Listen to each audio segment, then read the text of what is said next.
దేశంలో అందరికంటే ధనవంతుడైన ముఖ్యమంత్రి మన చంద్రబాబు నాయుడు గారు. పూరెస్ట్ ముఖ్యమంత్రి అంటే ఏ డబ్బులు లేకుండా ఓన్లీ 15 కోట్లు ఉన్నది వెస్ట్ బెంగాల్ మమతా బెనర్జీ. మన రిచెస్ట్ ముఖ్యమంత్రి గారికి పూరెస్ట్ క్యాండిడేట్గా ఉన్నప్పుడు ఆయన నన్ను కలిశారు. ఇప్పుడు రాష్ట్ర పరిస్థితి ఎట్లా ఉందో ఈ ధనమైన ముఖ్యమంత్రి గారికి తెలియట్లేదు.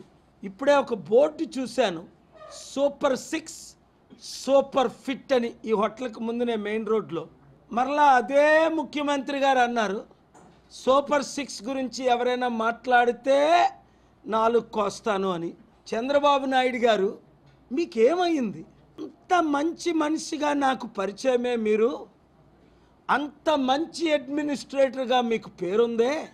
జగన్మోహన్ రెడ్డి బ్లూ బుక్ వాడి 52 రోజులు మిమ్మల్ని జైల్లో పెట్టగానే మీరు ఇంత మారిపోతారా? మోదీకి ఇంత సరెండర్ అయిపోతారా?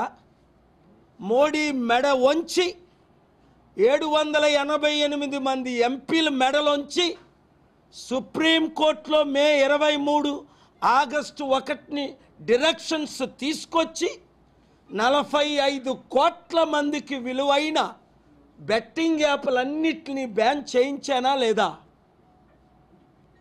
సూర్యకాంత్ గారు లాంటి చీఫ్ జస్టిస్, నెక్స్ట్ ఆయనే సీజే, ఈ దేశానికి రాబట్టి ఈ దేశానికి హోప్ ఉంది. బెట్టింగ్ యాప్లు ద్వారా లక్షల మంది చనిపోయారు, కోట్ల మంది చనిపోతున్నారని అందరికీ తెలుసుండి కూడా ఈ యాప్లు వచ్చి 20 సంవత్సరాలు అయింది. మోదీ గారు ముందున్న కాంగ్రెస్ పార్టీ కానీ 10 సంవత్సరాలు, మోదీ గారు వచ్చిన 11 సంవత్సరాల్లో ఇన్ని వేల లక్షల మంది చనిపోతుండే ఒక్కరికైనా మానవత్వం ఉందా?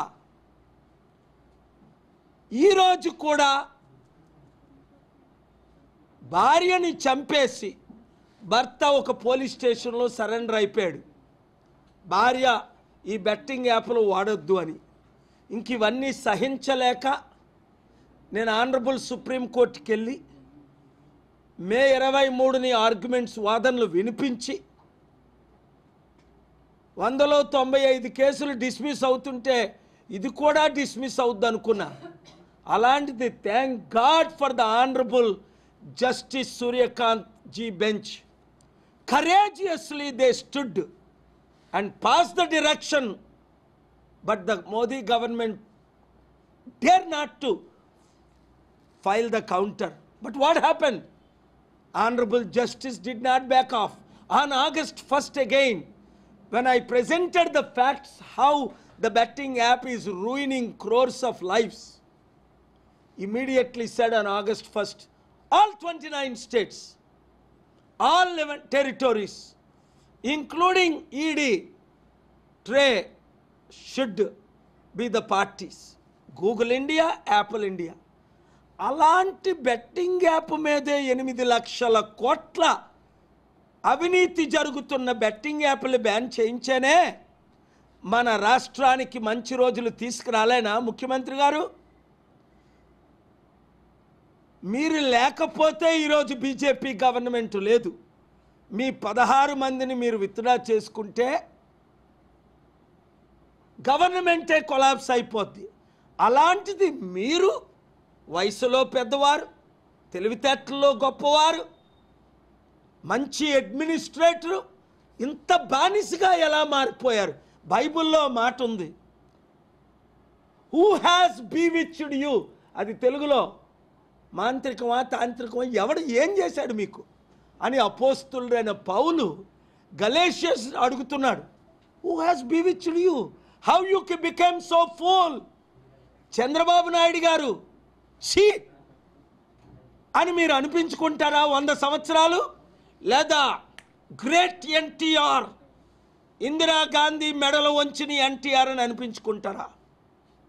గ్రేట్ గాంధీ, గ్రేట్ అంబేద్కర్ అని అనిపించుకుంటారా? ఎన్నిసార్లు మీకు ప్రధానమంత్రి పోస్టు వద్దని మీరే కదా నాతో చెప్పారు. స్టేజ్ మీద 97, 96, 98 మీటింగ్స్లో హైదరాబాదులో నా పక్కన కూర్చున్నప్పుడు మీరే చెప్పారు కదా, మీరు ప్రధానమంత్రి అయితే బాగుంటుందంటే, లేదండి నేను రాష్ట్రం పట్టే అభివృద్ధి చేస్తానన్నారే. ఆ చంద్రబాబు నాయుడు ఎక్కడ? ఆ అడ్మినిస్ట్రేటర్ ఎక్కడ? ఆ కరేజియస్ లీడర్ ఎక్కడ? ఎవరికి మెడ వంచని చంద్రబాబు నాయుడు ఇవాళ ఇంత బానిసగా ఎలా మారారు? బుద్ధుండో బుద్ధి లేకో ఈ బ్లూ బుక్ వాడు మిమ్మల్ని 52 రోజులు జైల్లో పెట్టాడు. అసలు పెట్టించిందే మోదీ అమిత్ షా మిమ్మల్ని. ఇప్పుడు మీ చుట్టూ ఇన్ని కేసులు ఉన్నాయి. నన్నేమో ఏపీ హైకోర్టుకు తిప్పుతున్నారు మీరు. వచ్చే గురువారం తర్వాత ఇంకా నేను కానీ నా ప్రేయర్ బుక్లో ఉన్నాయి కానీ ఇంప్లిమెంట్ చేశానా, మీరు 125 సంవత్సరాలు బ్రతుకుతారు అనుకుంటున్నారే, 125 రోజులు బ్రతకకుండా పైకి పోతారు. ప్రజల కన్నీరు దేవుని సన్నిధికి చేరుతున్నాయి. వితంతువులు, అనాథులు, మహిళలు, నిరుద్యోగులు, కార్మికులు, రైతులు, రాష్ట్రం సర్వనాశనం అయిపోయింది. మీరు ఈ దేశానికే రిచెస్ట్ ముఖ్యమంత్రి. ఎవడు చెప్తాడు? నేను చెప్పకపోతే